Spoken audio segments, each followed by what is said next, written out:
So hello everyone, हम बात करने वाले हैं part 3 of the chapter the rise of nationalism in Europe. So the making of nationalism in Europe पे हम बात कर रहे थे।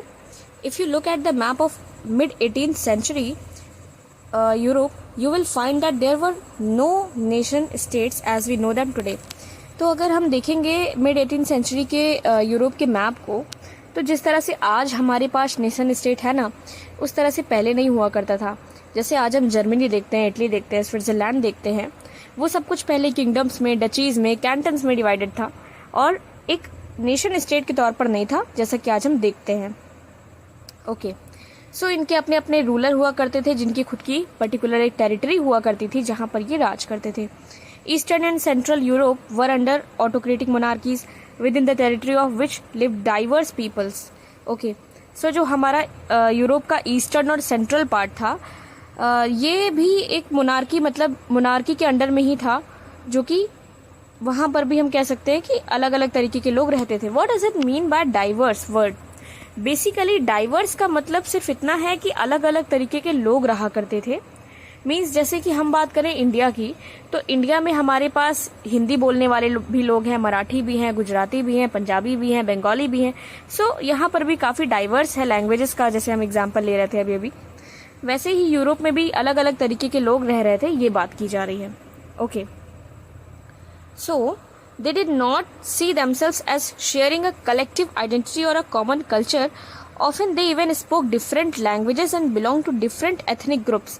Basically वो अपने आप को एक नहीं मानते थे कि मैं यूरोप का ही हूँ। जैसे अभी हम सभी मान लीजिए कि इंडिया के कुछ 4-5 लोग एक एग्जाम्पल लेते हैं कि अगर किसी फॉरेन कंट्री में मिल जाएं तो वो यही कहेंगे कि हम इंडिया से हैं। दैट मीन्स कि अरे वाह, हम तो भाई भाई हुए, हम तो एक ही जगह के हैं, हम तो एक ही कंट्री के हैं, ये तो बहुत अच्छी बात है। जबकि हम ऐसा क्यों फील कर रहे हैं? क्योंकि हम मान रहे हैं कि हम सब एक हैं। बट उस टाइम पे यूरोप में जो अलग अलग तरीके के लोग रहते थे, बेसिकली उनके अंदर ये भावना नहीं होती थी। उनके अंदर कोई कलेक्टिव आइडेंटिटी वाली फीलिंग नहीं थी कि हम सब एक है या हमारा कल्चर एक है, हमें एक तरीके से रहना चाहिए, साथ में रहना चाहिए, बिल्कुल नहीं सोचते थे। बल्कि वो अलग अलग लैंग्वेजेस बोलते थे, उनके अपने अपने एथनिक ग्रुप्स हुआ करते थे, वो अपने आप को एक नहीं मानते थे। The Habsburg empire that rule over Austria Hungary for example, तो हम एक एग्जाम्पल ले रहे हैं हैब्सबर्ग एम्पायर का, जिसने कि ऑस्ट्रिया हंगरी में रूल किया। Was a patchwork of many different regions and people. ये खुद अपने आप में कई सारे अलग अलग लोगों का, अलग अलग रीजन्स का एक कह सकते गुच्छा हुआ करता था। It included the Alpine regions, the Tyrol, Austria and Sudetenland, as well as Bohemia, where the aristocracy was predominantly German speaking. Basically हम बात करें कि हैब्सबर्ग एम्पायर में भी काफ़ी डाइवर्स कल्चर है, यहाँ पर भी अलग अलग तरीके के लोग रहते हैं। जैसे कि बोहेमिया हो गया, जहाँ पर कि एरिस्टोक्रेसी ज़्यादातर जर्मन ही बोलते थे। Okay, it also included the Italian speaking provinces of Lombardy and Venetia. तो हम बात कर सकते हैं कि यहाँ पर बेसिकली लोम्बार्डी और वेनेटिया के इटालियन बोलने वाले लोग भी रहते थे। और हंगरी में हाफ ऑफ द पॉपुलेशन जो थी वो मगियर बोलती थी और हाफ जो थी वो अलग डायलेक्ट्स बोलती थी। इन ग्लेशिया द एरिस्टोक्रेसी स्पोक पॉलिश, तो पॉलिश भी एक लैंग्वेज है बेसिकली। गैलिशिया में एरिस्टोक्रेसी पॉलिश बोलते थे। Besides these three dominant groups, there also lived within the boundaries of the empire a mass of subject peasant peoples, Bohemians and Slovaks to the north, Slovens and Carniola, Croats to the south and Romans to the east in Transylvania. So basically ये चीज़ें याद रखने वाली नहीं है, लेकिन हम एक डेटा के तौर पे ले सकते हैं कि बहुत डाइवर्स यहाँ पर हम देख सकते हैं रीजन है, बहुत अलग अलग तरीके के लोग रहते हैं, बहुत डिफरेंट लैंग्वेजेस बोली जाती है। जैसे हम इंडिया का मैंने अभी एग्जांपल लिया कि अलग अलग तरीके की लैंग्वेज बोलने के बावजूद भी हम 15 अगस्त को एक साथ खड़े होते हैं। नॉट ओनली 15 अगस्त, बट कभी भी हम कह सकते हैं कि हम सब एक हैं, हम सब भारतवासी हैं। और ऑब्वियसली हम ऐसा कहेंगे, चाहे वो पर्सन कर्नाटका का हो, चाहे वो पर्सन पंजाब का हो, चाहे वो पर्सन गुजरात का हो, चाहे वो पर्सन महाराष्ट्र का हो, हम यही कहेंगे कि हम सभी इंडियंस ही हैं। लेकिन यहाँ पर ऐसा कुछ भी नहीं था। यहाँ पर इतना डाइवर्स कल्चर होने की वजह से ये लोग अपने आप को एक मानते ही नहीं थे कि ये सभी एक हैं। सो Such differences did not easily promote a sense of political unity. अब ऐसे differences जहाँ पर हो, जहाँ पर इतना सारा हम कह सकते हैं अलगाव हो, आपस में मेल ना हो, यहाँ पर कोई political unity तो नहीं बैठ सकती। The only tie binding these diverse groups together was a common allegiance to the emperor. सो इसको बांधने का केवल एक ही तरीका था कि एम्परर के प्रति एक कॉमन अलाइगेंस हो. बेसिकली हम ये कह सकते हैं कि जैसे मान लीजिए कि फॉर एग्जाम्पल अगर एक पर्टिकुलर पर्सन पूरे एरिया में राज कर रहा है और सभी उसको मानते हैं, तो हम कह सकते हैं कि ये एक कह सकते हैं इन सबको मिलाने वाला एक एग्जाम्पल ऐसा दिख रहा है कि हाँ भाई ये एक बात है जो इन सबको आपस में मिलाती है, बाकी ऐसा कुछ भी नहीं है. अब हम बात करें the aristocracy and the new middle class के बारे में. Socially and politically landed aristocracy was dominant on the continent. तो हमें ये जानना चाहिए सबसे पहले कि भाई सबसे ज्यादा, अब जैसे पर्टिकुलर एरिया में कोई रिच होता है, कोई पुअर होता है, कोई बहुत किसी की पावर बहुत अच्छी होती है, कोई बहुत कुछ भी नहीं होता है एक एरिया में.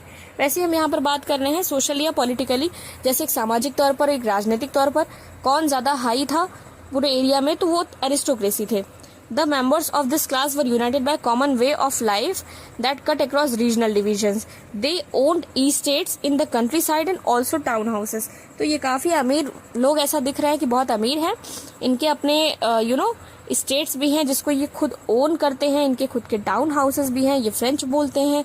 For purpose of diplomacy and high society के तौर पे ये फ्रेंच भी बोलते हैं.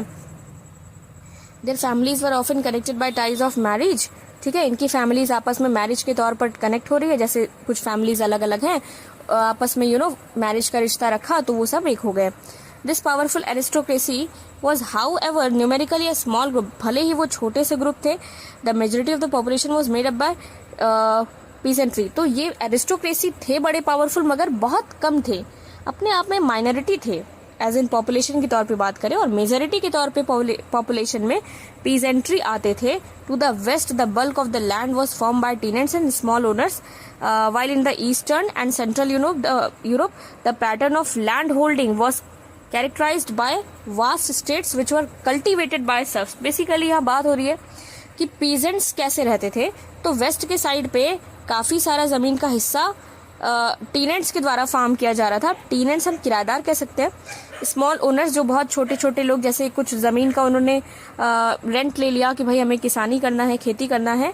वाइल इन ईस्टर्न और सेंट्रल यूरोप की बात करें तो the pattern of land holding was characterised by vast state which were cultivated by serf. अब ये भी एक तरीके की किसानी है basically. In western and part of central Europe, the growth of industrial production and trade meet the growth of towns and the emergence of commercial classes whose existence was based on production for the market. Basically western और central part of Europe की बात करें तो यहाँ पर growth का मतलब था भाई इंडस्ट्रियल प्रोडक्शन बढ़ जाए, यहाँ पर कॉमर्शियल क्लासेस जो है अच्छे से आ जाए, यही ग्रोथ का मतलब था.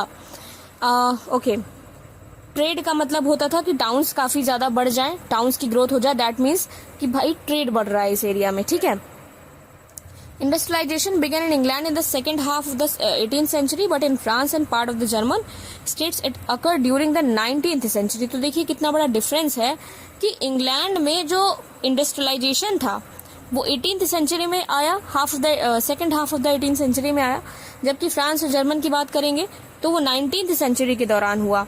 In its wake new social groups came into being a working class population and middle class made up of industrialist, businessman, professionals. ठीक है. तो बेसिकली बात हो रही है कि अब धीरे धीरे क्या आगे आया कि जो नए सोशल ग्रुप थे, अब वो कौन कौन थे जो काम करते थे, जो वर्किंग क्लास पॉपुलेशन कौन कौन थी, तो वो मिडिल क्लास वाले लोग ही थे जो कि इंडस्ट्री बना रहे थे, जो कि बिजनेस कर रहे थे, जो कि प्रोफेशनल्स में थे. ओके.